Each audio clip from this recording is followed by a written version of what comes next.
Jina langu naitwa Salum Ali Sharif, ni mwanafunzi wa Zanzibar University kada ya Sheria. Kwanza awali yote nimshukuru Mwenyezi Mungu kuweza kuja kwenye jamii hii ya Matemwe. Jamii ya Matemwe kwa kweli ni jamii ambayo ni miongoni kwenye feasibility study ambazo tulifanya wakati nipo diploma, hadi sasa bado ina uhitaji mkubwa sana katika kuisaidia kijamii, katika masuala ya kielimu, lakini hata katika masuala ya huduma za kijamii.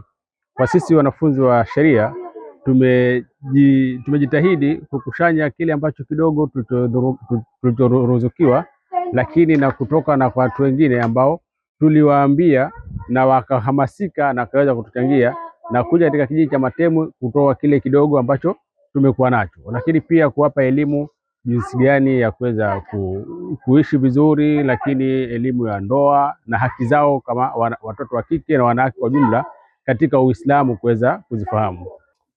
Kama sisi wanasheria tumeona jamii ya hapa Matemwe kijini ni jamii ambayo inajishughulisha na masuala mengi ikiwemo masuala ya utalii na uvuvi.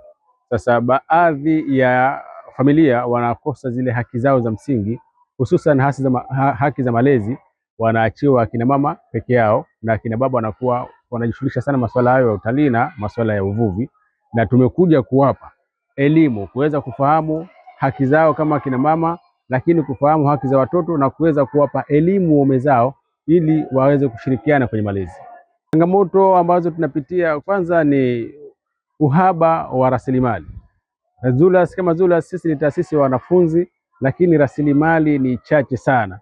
Tukiangalia kwa mfano leo hapa wahitaji ni wengi, wakiwemo watoto wadogo, lakini tukiona material ambayo mengi tulikuja nayo ni ya wakubwa. Sasa hii nao ni changamoto ambayo tunawaasa jamii na wale wengine ambao wana uwezo kuja tena kwenye kijiji cha Matemwe kijini kuja kutoa misaada, hususan kwa hawa watoto wadogo wa kike na watoto wa kiume.